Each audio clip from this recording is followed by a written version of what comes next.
दोस्तों, आज मैं आपको जो कहानी सुनाने जा रही हूँ, ये कहानी है जादुई सूट के जादू की। तो चलिए दोस्तों, देखते हैं आज की ये कहानी। आकाश जब शहर से गांव जाता है, तब आकाश की माँ मालती उसकी शादी अपनी सहेली की बेटी जानवी से कर देती है। जानवी गांव की होती है और दिखने में काली होती है, पर उसके गुणों से प्रभावित होकर मालती अपने बेटे का रिश्ता जानवी से कर देती है। आकाश को जानवी बिल्कुल पसंद नहीं थी, पर अपनी माँ के आगे उसकी एक ना चली और उससे शादी करनी ही पड़ी। आकाश जब शहर जाने लगा तो उसकी माँ बोली, अरे बेटा, अब तुम अकेले कहाँ चल दिए? बहू को भी अपने साथ ले जा। वहाँ शहर में तेरा ख्याल कौन रखेगा भला? वहाँ ले जाएगा तो शहर के तौर तरीके सीख लेगी और तुम दोनों एक दूसरे को अच्छे से समझ भी लोगे। ठीक है माँ, फिर माँ तुम्हारा यहाँ ध्यान कौन रखेगा? तू वो सब छोड़ और बहू को साथ ले जा। अभी मैं इतनी लाचार नहीं हुई कि मुझे किसी के सहारे की जरूरत हो, समझा? ठीक है माँ। आकाश को ना चाहते हुए भी जानवी को अपने साथ शहर ले जाना पड़ता है। देखो जानवी, शहर में मेरी काफी इज्जत है और मैं नहीं चाहता कि तुम्हारी वजह से मुझ पर सब हंसें या मेरा मजाक उड़ाएं। इसीलिए तुम इस घर से बाहर मत निकलना और ना ही किसी से मिलना जुलना। ठीक है जी, जैसा आप कहें। आकाश को जानवी बिल्कुल भी पसंद नहीं थी। तभी उसके ऑफिस में एक नई लड़की सूजी जॉब के लिए आती है। सूजी दिखने में बहुत सुंदर थी। धीरे धीरे आकाश और सूजी में बातचीत होने लगी। दोनों एक दूसरे के साथ खूब घूमते, एक साथ डिनर करते और एक दिन सूजी आकाश से बोलती है, आकाश, मैं तुम्हारे बिना अब नहीं रह सकती। तुम कब मुझसे शादी करोगे? तुम टेंशन मत लो डार्लिंग, मैं तुमसे बहुत जल्दी शादी करने वाला हूँ। बस एक प्रॉब्लम है, वो खत्म हो जाए। ओके डार्लिंग, जो भी काम है उसे जल्दी निपटा लो।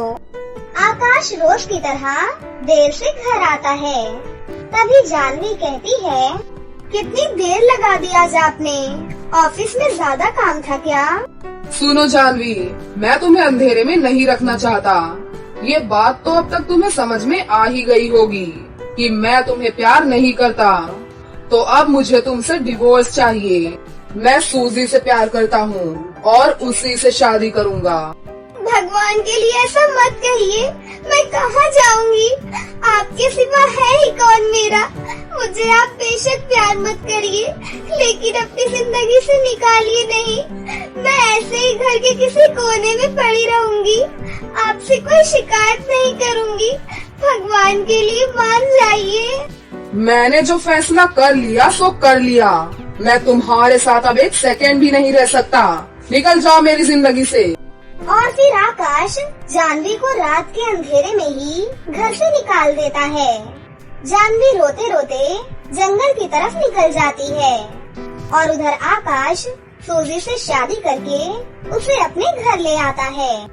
हे भगवान, ये क्या हो गया मेरे साथ? तूने ऐसा क्यों किया भगवान? मुझे क्यों इतना बदसूरत बनाया कि मेरे पति मुझसे प्यार नहीं करते? अगर गांव गई तो माँ को क्या जवाब दूंगी? माँ तो ये सब नहीं सह पाएंगी। नहीं, गांव नहीं जाऊंगी। फिर जानवी आत्महत्या करने के लिए एक नदी के किनारे चली जाती है। तभी उधर से एक परी जा रही होती है। वो जानवी को नदी के किनारे रोता देख लेती है और परी को उस पर दया आ जाती है। क्या हुआ जानवी, तुम इतनी दुखी क्यों हो? दुखी ना हो तो क्या करूं? मेरी जिंदगी में अब कुछ नहीं बचा। मैं अब जीना नहीं चाहती। जानवी, ऐसे जिंदगी से हार नहीं मानते। क्या हुआ है ये तो बताओ मुझे, क्यों मरना चाहती हो तुम? फिर जानवी परी को सारी बातें बताती है। जानवी की बात सुनकर परी जानवी को एक जादुई सूट देती है और कहती है, जानवी, इस सूट को पहनते ही तुम दुनिया की सबसे सुंदर और गोरी लड़की बन जाओगी। अब तुम अपने घर जाओ, तुम्हारी सारी समस्या दूर हो जाएगी। जानवी वो सूट लेकर अपने घर वापस आ जाती है तो सूजी डोर खोलती है। कौन हो तुम और क्या चाहिए तुम्हें? बहन, मैं बेसहारा हूँ, मुझे अपने घर में रहने के लिए जगह दे दो, बदले में तुम्हारे घर का सारा काम मैं कर दिया करूँगी। सूजी को फ्री में नौकरानी मिल रही थी, उसे और क्या चाहिए। वो झट से जानवी को अपने यहाँ रहने की इजाजत दे देती है। आकाश जब शाम को घर आता है तो जानवी को घर में देख चौंक जाता है। तभी सूजी बोलती है, डार्लिंग, आज से हमारी नई नौकरानी है और तो और हमें इसे सैलरी भी नहीं देनी पड़ेगी। इसीलिए मैंने इसे घर में रहने की इजाजत दे दी। मैंने सही किया ना? आकाश को जानवी का यूँ नौकरानी की तरह घर में काम करना अच्छा नहीं लगता और उसे अपनी गलती का भी पछतावा हो रहा होता है, पर वो कुछ कर भी तो नहीं सकता था। चुपचाप खाना खाकर वो सोने के लिए चला जाता है। उधर जानवी सोने से पहले परी के दिए हुए सूट को जल्दी से पहन लेती है। सूट को पहनते ही वो बहुत ही गोरी और सुंदर हो जाती है। अगली सुबह जब जानवी को आकाश देखता है तो उसे देखता ही रह जाता है। जानवी के सामने तो हीरोइंस भी फेल थी, वो इतनी खूबसूरत जो हो जाती है। तभी सूजी वहाँ आ जाती है। तू यहाँ क्या कर रही है? जाकर अपना काम कर।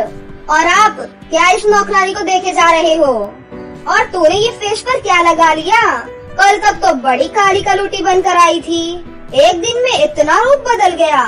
कहीं तू मेरे पति पर डोरे डालने तो नहीं आई है? आकाश कुछ बोलता कि तभी एक आदमी पुलिस को लेकर वहाँ आता है और बोलता है, इंस्पेक्टर साहब, पकड़ लीजिए इस धोखेबाज औरत को। यही है जो अमीर लड़कों को देखकर उससे लूटकर भाग जाती है, लुटेरी कहीं की। इंस्पेक्टर सूजी को गिरफ्तार कर लेते हैं। आकाश को ये सब जानकर उसे अपने किए पर बहुत पछतावा होता है। मुझे माफ कर दो जानवी, मुझसे बहुत बड़ी गलती हो गई।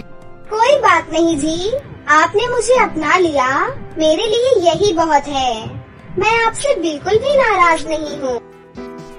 उसके बाद वो दोनों आपस में हंसी खुशी अपनी जिंदगी जीने लगते हैं। बहुत समय पहले की बात है। एक पूनम नाम की लड़की कृष्णापुर गांव में रहा करती थी। पूनम का इस दुनिया में कोई भी नहीं था, वो अकेले ही रहा करती थी। पूनम अपना जीवन गुजारने के लिए अपनी एक समोसे की दुकान चलाया करती थी। पूनम एक अनाथ लड़की थी। वो अपने कमाए हुए पैसों से गांव के कॉलेज में पढ़ने जाया करती थी ताकि वो पढ़ लिख कर एक कलेक्टर बन सके। इसी तरह एक दिन पूनम अपनी कक्षा में बैठकर पढ़ाई कर रही थी। पूनम को देखकर कक्षा की बाकी लड़कियां उसे बहुत चिढ़ाती थी। पूनम के फटे कपड़े और गंदी हालत देखकर वो उसका बहुत मजाक बनाती थी। एक दिन पूनम को जलील करने के लिए क्लास की एक लड़की उससे कहती है, पूनम, तू एक गरीब लड़की है और इस कॉलेज की सभी लड़कियां अमीर हैं, तो हमारी बराबरी कैसे कर सकती है? तुझे तो जमीन पर बैठकर ही पढ़ना चाहिए।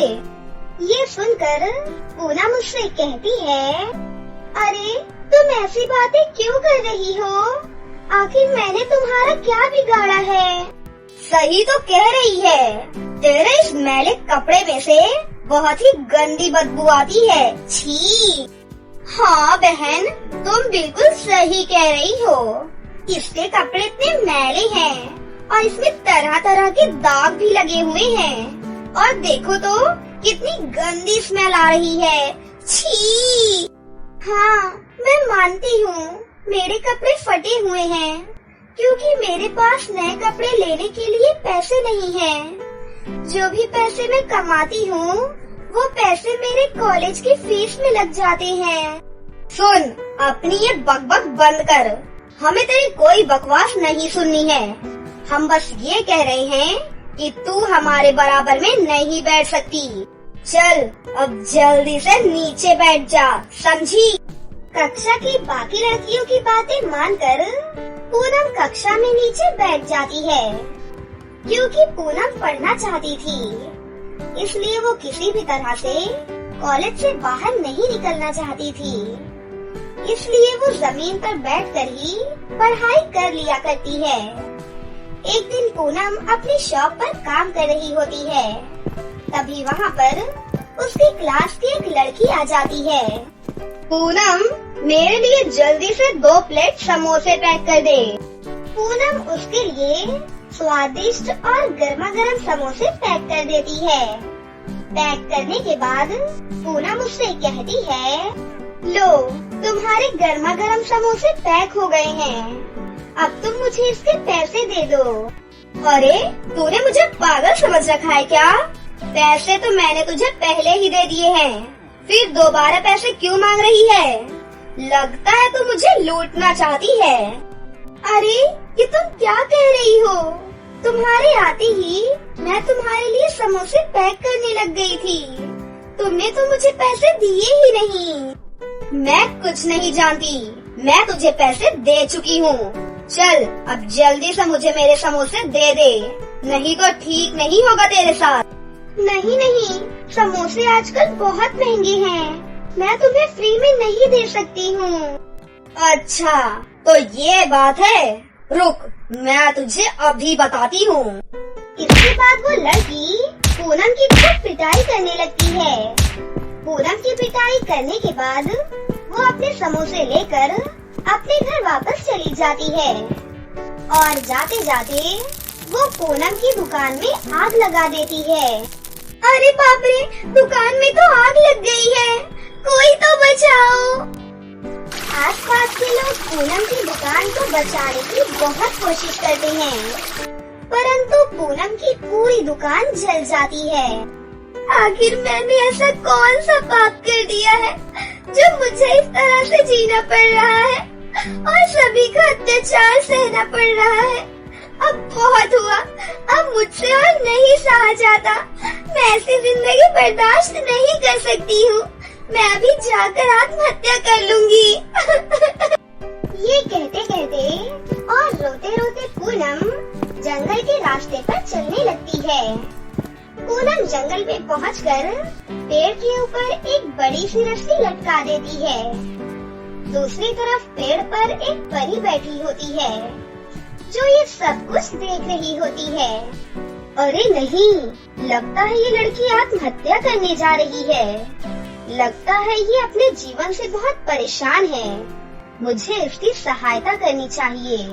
इसके बाद वो परी पूनम के सामने आ जाती है और उसे समझाने लगती है, देखो लड़की, आत्महत्या करना पाप है और तुम आत्महत्या क्यों करना चाहती हो? आत्महत्या करना किसी समस्या का कोई समाधान नहीं है। फिर पूनम परी को रोते हुए अपनी पूरी आपबीती बताती है। परी पूनम की सारी बात सुनने के बाद कहती है, बस इतनी सी बात, इसके लिए तुम आत्महत्या करने जा रही थी? ये तो बहुत बुरी बात है। हमें कभी भी जीवन से हार नहीं माननी चाहिए। जीवन का तो मतलब ही संघर्ष है। मैंने अपने जीवन में बहुत सारी समस्याओं का सामना किया है परी जी। मैं एक अनाथ लड़की हूँ, जिस वजह से मेरी क्लास की सभी लड़कियाँ मुझे बहुत चिढ़ाती हैं और आज तो उन्होंने हद ही कर दी। मेरी दुकान को जलाकर राख कर दिया, जिससे मेरी रोजी रोटी चलती थी और मैं अपनी पढ़ाई करती थी। अब मैं और अत्याचार नहीं सहन कर सकती हूँ। तुम चिंता मत करो पूनम, मैं तुम्हारी कुछ मदद करती हूँ। मैं तुम्हारी सारी समस्याएं खत्म कर देती हूँ। इसके बाद परी अपनी जादुई शक्तियों से पूनम को अपने साथ उड़ाकर एक पहाड़ पर पहुँचा देती है। वहाँ पर कपड़े बनाने का एक बहुत ही सुंदर सा कारखाना था। उस कारखाने में बहुत सारी परियां कपड़े बना रही होती हैं। पूनम, ये एक जादुई कपड़ों का कारखाना है। यहाँ पर सभी परियां कपड़े बनाती हैं। वो परी उन सभी कपड़ों में से एक सुंदर सा सूट पूनम को दे देती है। ये लो पूनम, ये एक जादुई सूट है। आज से ये जादुई सूट तुम्हारी हमेशा रक्षा करेगा। उसके बाद पूनम वो जादुई सूट पहन लेती है। पूनम, मेरी प्यारी बहन, अब तुम मेरे साथ हो। तुम्हें किसी भी चीज की कोई चिंता करने की जरूरत नहीं है। चलो, सबसे पहले हम तुम्हारी क्लास की सभी लड़कियों को मजा चखाते हैं। उसके बाद वो जादुई सूट पूनम को उड़ाकर उसके कॉलेज में ले जाता है। पूनम का इतना सुंदर जादुई सूट देखकर क्लास की सभी लड़कियां उससे जलने लगती हैं और पूनम को देखकर हैरान रह जाती हैं कि इतना सुंदर सूट पूनम के पास कहाँ से आया। अरे पूनम, लगता है ये सुंदर सा सूट तुमने कहीं से चुराया है। अरे हाँ पूनम, ये सूट तो मेरा ही है। नहीं, तुम ज्यादा बोलो नहीं तो अच्छा नहीं होगा। अच्छा जी, क्या कर लोगी तुम, चोरनी कहीं की। ये सारी बातें जादुई सूट भी सुन लेता है और उन सभी लड़कियों को मजा चखाने के लिए अपने जादू से बहुत सारे मच्छर उन लड़कियों के चारों तरफ प्रकट कर देता है। वो सारे मच्छर उन लड़कियों को खूब काटने लगते हैं। अरे मर गई रे, इतने सारे मच्छर कहाँ से आ गए। अरे कोई बचाओ मुझे, ये कितनी जोर जोर से काट रहे हैं, मुझे तो बहुत डर लग रहा है, कोई बचाओ। अगर तुमने आगे से पूनम को परेशान करने की कोशिश भी की तो इससे भी ज्यादा बुरा होगा तुम्हारे साथ। भलाई इसी में है कि तुम सभी पूनम से माफी मांग लो। अरे ये क्या, ये तो बोलने वाला सूट है। हे जादुई सूट, हमसे गलती हो गई है, हमें माफ कर दो। हम आगे से पूनम को कभी परेशान नहीं करेंगे। दया करके तुम हमें इन मच्छरों से बचा लो। फिर वो सभी लड़कियाँ अपने घुटनों के बल बैठकर पूनम से माफी मांगने लगती हैं। हमें माफ कर दो पूनम, हमने तुम्हारे साथ बहुत बुरा व्यवहार किया। हमें अपनी गलती पर पछतावा है, प्लीज हमें माफ कर दो। क्लास की सभी लड़कियों को माफी मांगता देख पूनम को बहुत अच्छा लगता है और पूनम सबको माफ कर देती है। उसके बाद वो जादुई सूट सभी मच्छरों को वहाँ से गायब कर देता है और उस दिन के बाद से कॉलेज की सभी लड़कियाँ पूनम से दोस्ती कर लेती हैं और पूनम के साथ हंसी खुशी से रहने लगती हैं। उदयपुर के शहर में अनमोल और अर्पिता नाम की दो बहनें अपने माता पिता के साथ रहा करती थीं। उन दोनों के माता पिता रमन और कुसुम एक बिल्डर के पास काम करते थे और उसी से उनके घर का गुजारा चलता था। एक बार की बात है, रमन और कुसुम जब साइट पर काम कर रहे थे तो ऊपर से हाई वोल्टेज का तार गिर जाने की वजह से रमन और कुसुम की वहीं पर मौत हो जाती है। माँ बाप के गुजर जाने के बाद अनमोल और अर्पिता अनाथ हो जाती हैं। दीदी, माँ और पिताजी हमें छोड़कर कहाँ चले गए? बताओ न दीदी, वो कहाँ चली गए? अर्पिता, रोते नहीं है, माँ पिताजी हमें छोड़कर कहीं नहीं गए हैं। वो आसमान में तारा बनकर हमें देख रहे हैं। चलो अब चुप हो जाओ, नहीं तो माँ को पता चलेगा कि उनकी लाडली बेटी रो रही है तो वो क्या सोचेंगी। चलो चुप हो जाओ और जल्दी से खाना खा लो। फिर अनमोल और अर्पिता दोनों खाना खा लेती हैं। ऐसे ही कुछ दिन बीत जाते हैं। फिर एक दिन उस मकान की मालकिन उनके घर आती है और आते ही शुरू हो जाती है। बस बहुत हो गया तुम दोनों का। हमारा मकान कोई अनाथ आश्रम नहीं है कि तुम दोनों यहाँ रह रही हो। 2 महीने से भी ज्यादा हो गया है पर अभी तक तुमने किराया नहीं दिया। देखो बहुत हो गया है, मुझे तुम लोगों से बहुत हमदर्दी है, लेकिन अब से मैं तुम्हें यहाँ रुकने नहीं दे सकती। चलो निकलो मेरे घर से, कहीं और जाकर रहो। मालकिन जी, कृपया करके हमें इस घर से मत निकालिए। हम कहाँ पर जाएंगे? हम क्या करेंगे? मालकिन जी, कृपया करके हम पर तरस खाइए। इतने दिन से तो तुम पर तरस ही खा रही थी, जो कि तुम्हें फ्री में रहने दे रही थी, और अब बिल्कुल नहीं। जल्दी मेरा घर खाली करो। दोनों बहनें रोते रोते जल्दी से वहाँ से निकल जाती हैं। दोनों बहन को चलते चलते सुबह से शाम हो जाती है और दोनों बहनें वहीं एक पेड़ के नीचे थककर सो जाती हैं। अगले दिन अर्पिता अनमोल से कहती है, दीदी मुझे बहुत तेज भूख लग रही है। भूख के मारे मेरे पेट में दर्द हो रहा है। प्लीज कुछ खाने को दे दो ना दीदी। बस थोड़ी देर और बहन, मैं खाने का इंतजाम करती हूँ। बस थोड़ी देर और। दोनों बहनें फिर वहाँ से चली जाती हैं। कुछ देर चलने के बाद सामने कुछ मजदूर वहाँ पर बोरियां ढो रहे थे। अनमोल वहाँ पर जाती है और वहाँ के मालिक से बोलती है, अंकल जी, क्या मुझे यहाँ कोई काम मिल सकता है? कोई भी काम हो मैं कर लूँगी। मेरी बहन भूखी है, प्लीज अंकल जी। बेटा, आप लोग तो अभी बहुत छोटे हो, आप लोग यहाँ काम नहीं कर पाओगे। ये काम बहुत मेहनत का काम है। ये लो 100 रुपए, इससे कुछ खाने को खरीद लेना और अपने घर वापस जाओ बेटा। नहीं अंकल जी, मुझे बिना मेहनत के आपसे पैसे नहीं लेने हैं। ये तो भीख मांगना हुआ ना। मेरी माँ हमेशा कहती थी कि मेहनत से कमाकर ही खाना चाहिए। अच्छा बाबा, ठीक है। मोनू, गुड़िया को काम बता दे, और हाँ, शाम तक काम करने के 300 रुपए मजदूरी दे देना। आपका बहुत बहुत धन्यवाद अंकल जी। अर्पिता, तुम थोड़ी देर यहाँ बैठो, मैं जल्दी से ये काम खत्म करके तुम्हें बढ़िया बढ़िया खाना खिलाऊंगी, ठीक है?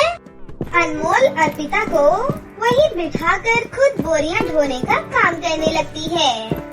पूरे दिन की कड़ी मेहनत के बाद शाम को अनमोल को पूरे 300 रुपए मिलते हैं। अनमोल सबसे पहले उन पैसों से अपनी छोटी बहन के लिए रोटी सब्जी खरीद कर लेकर आती है। दीदी, आपने भी तो सुबह से कुछ नहीं खाया है, पहले आप खाओ, फिर मैं खाऊंगी। फिर दोनों बहनें मिलकर खाना खा लेती हैं। रात होने लगी थी। दोनों बहनों को सर छुपाने के लिए कोई जगह नहीं मिल रही थी। तभी अनमोल अर्पिता को लेकर अपने चाचा के घर चली जाती है और वहाँ पहुंचकर अनमोल अपने चाचा जी को सारी बात बताती है। ये सब बात सुनकर अनमोल के चाचा ऋतिक ये बोलते हैं, शहर में इतना कुछ हो गया पर मुझे कुछ पता ही नहीं चला। सही किया तुम दोनों ने जो यहाँ पर आ गई। अब तुम्हें चिंता करने की कोई जरूरत नहीं है। चलो अब तुम दोनों आराम कर लो। तभी अनमोल की चाची शालिनी अनमोल के चाचा से कहती है, देखो जी, ये घर कोई धर्मशाला नहीं है कि कोई भी मुंह उठाकर इधर चला आता है। वैसे भी ये घर मेरे भाई के दिए हुए पैसों से चलता है। खुद के बच्चों को कमाकर खिलाने की तो औकात नहीं है आपकी, और इन दोनों अनाथ बच्चियों को मेरे सीने पर बिठा दिया। देखो, इन दोनों को अभी के अभी घर से बाहर निकालो, नहीं तो मैं अपने बच्चों को लेकर हमेशा के लिए अपने मायके चली जाऊंगी। तुम ये कैसी बातें कर रही हो? रात के अंधेरे में अब मैं इन दोनों को कहाँ छोड़कर आऊँ? सुबह होने दो, फिर मैं इन दोनों का कुछ न कुछ बंदोबस्त करता हूँ। ये सारी बातें अनमोल और अर्पिता सुन लेती हैं। फिर वो दोनों रोते हुए अपने चाचा का घर छोड़कर वहाँ से दूर चली जाती हैं और रोते हुए बोलती हैं, अब क्या होगा दीदी, अब क्या करेंगे हम, कहाँ पर जाएंगे हम? एक ही सहारा बचा था हमारा और अब वो भी नहीं रहा। मुझे भी कुछ समझ नहीं आ रहा बहन। हमारे माता पिता जिंदा होते तो हमारी ये हालत नहीं होती। पर दीदी, आपने तो कहा था कि माँ बाबा हमें आसमान में तारा बनकर देख रहे हैं। क्या वो अभी भी हमें देख रहे हैं? अर्पिता की मासूमियत भरी बातें सुनकर अनमोल भी रोने लगी और अर्पिता से बोलती है, हाँ अर्पिता, माँ बाबा आप हमें देख रहे हैं तो फिर हमारी मदद क्यों नहीं करते? देखो ना, हम कितनी तकलीफ में हैं। दीदी भी बहुत दुखी हैं। माँ बाबा आप हमें भी अपने पास बुला लो ना। मैं भी आपके साथ आसमान में तारा बनकर रहना चाहती हूँ। माँ बाबा अब तो मेरी भी हिम्मत नहीं रही, मुझे माफ कर दो माँ बाबा। मैं अर्पिता का ध्यान नहीं रख पा रही हूँ और ना ही कुछ कर पा रही हूँ। प्लीज हमें कोई रास्ता दिखाओ माँ बाबा। तभी वहाँ पर एक जादूगर प्रकट होता है जो कि उनकी सारी दुख भरी बातें सुनकर बोलता है, अनमोल, अर्पिता, मैं देव जादूगर हूँ। मैं जादुई नगर से आया हूँ। मुझे तुम्हारे माता पिता ने तुम्हारी मदद करने के लिए भेजा है। क्या सच में? हाँ, सच में। जादूगर जी, पर अब मेरे माँ बाबा कैसे हैं? वो ठीक तो है ना? हाँ, वो लोग बिल्कुल ठीक हैं। वो लोग बहुत ही अच्छे हैं। उन्हें बस तुम दोनों की चिंता लगी रहती है, इसलिए उन्होंने आज तुम्हारी मदद के लिए मुझे यहाँ पर भेजा है। बताओ, मैं तुम्हारी कैसे मदद कर सकता हूँ? फिर अनमोल और अर्पिता जादूगर को अपनी सारी परेशानी बताती हैं। जादूगर जी, हमारे पास सर छुपाने के लिए ना ही छत है और ना ही खाना खाने के लिए पैसा। अब आप ही बताइए जादूगर जी, हम कहाँ जाएं और किससे मदद मांगे? तुम दोनों को अब चिंता करने की कोई जरूरत नहीं है। आज से तुम्हारी सारी परेशानी खत्म। ये लो, ये जादुई 2 सोने चांदी के सूट हैं। ये सोने का सूट अनमोल तुम्हारे लिए और दूसरा ये चांदी का सूट अर्पिता तुम्हारे लिए। अनमोल, तुम अपने सोने के सूट को पहनकर जो भी बोलोगी वो सब तुम्हें मिलेगा और अर्पिता, तुम्हारे चांदी के सूट से तुम्हें बहुत सारा सोना, चांदी और धन दौलत मिलेगा। अच्छा, अब मैं चलता हूँ। अपना ध्यान रखना बच्चों। इतना बोलकर देव जादूगर वहाँ से गायब हो जाता है। अनमोल अपना सोने का सूट पहनकर अपने सूट से बोलती है, हे जादुई सोने के सूट, हमें एक घर दिला दीजिए। अनमोल के इतना बोलते ही अनमोल के सामने एक आलीशान सुंदर सा घर बन जाता है और इस तरह से अनमोल उस जादुई सोने के सूट से अपनी जरूरत की सारी चीजें मांगती है और वो उससे जादुई सोने के सूट से मिल जाता है। अर्पिता अपने चांदी के सूट से खूब सारा धन मांगती है, जिससे वो दोनों बहुत ही जल्दी अमीर हो जाती हैं। अब अनमोल और अर्पिता के पास किसी भी चीज की कोई कमी नहीं थी। उन्हें जब भी किसी चीज की जरूरत होती थी, वो उस जादुई सोने चांदी के सूट से मांग लेती थी। वो अपने साथ साथ गांव के गरीब लोगों की भी खूब मदद करने लगी। धीरे धीरे जब ये बात अनमोल की चाची शालिनी को पता चलती है, वो अनमोल और अर्पिता से मिलने के लिए उनके घर पर आ जाती हैं। अरे चाची जी, आप आइए आइए, अंदर आइए। अरे अनमोल और अर्पिता बेटा, मुझे माफ कर दो। वो तो उस दिन यूं ही मेरे मुंह से अनाप शनाप निकल गया था। तुम्हें ऐसे बिना बताए घर छोड़कर नहीं जाना चाहिए था। तुम्हारे जाने के बाद मैंने तुम्हें कितना ढूंढा, पर तुम दोनों कहीं भी नहीं मिली मुझे। अनजाने में जो भी गलती हुई हो, मुझे माफ कर देना बेटा। पुरानी बातें भूल जाओ। आखिर मैं भी तो तुम्हारी माँ जैसी हूँ ना। कोई बात नहीं चाची जी, हमें आपसे कोई शिकायत नहीं है। आप जब तक चाहो यहाँ पर रह सकती हो, अपना ही घर समझो। खाना खाने के बाद अनमोल और अर्पिता के सो जाने के बाद उसकी चाची चुपके से उठकर अनमोल और अर्पिता के कमरे में जाकर उनका जादुई सोने चांदी का सूट चुरा लेती है और वहाँ से जाने लगती है कि तभी उसके सर पर डंडों की बारिश होने लगती है। हाय, मैं तो मर गई। ये क्या हो रहा है? अरे कोई रोको इसे। अरे बचाओ मुझे कोई। अरे तभी शालिनी के रोने की आवाज सुनकर अनमोल और अर्पिता भी वहाँ पर आ जाती हैं। अरे चाची जी, ये क्या हो रहा है और आप इतना चिल्ला क्यों रही हो? मुझे माफ कर दे बेटा, मैं लालच में आकर तुम्हारे जादुई सोने चांदी के सूट को चुरा कर भाग रही थी, इसीलिए मेरी ये हालत हो गई। मैं तुमसे हाथ जोड़कर विनती करती हूँ बेटा, इस डंडे को रोक ले, नहीं तो तेरी चाची आज ही स्वर्ग पधार जाएगी। प्लीज बेटा। जादुई सोने चांदी के सूट, मेरी चाची को माफ कर दो और उन्हें मत मारो और उन्हें जाने दो। अनमोल के इतना बोलते ही जादुई डंडा रुक जाता है और उसकी चाची वहाँ से उल्टे पैर भागती है। फिर कभी भी वो अनमोल और अर्पिता को परेशान नहीं करती। फिर अनमोल और अर्पिता खुशी खुशी अपना जीवन गुजारने लगती हैं। तो दोस्तों, कैसी लगी आपको हमारी ये कहानी? अगर आपको हमारी कहानी अच्छी लगी हो तो इसे जरूर लाइक करें, साथ ही हमारे चैनल को सब्सक्राइब भी कर लें और बेल आइकन को दबाना ना भूलें।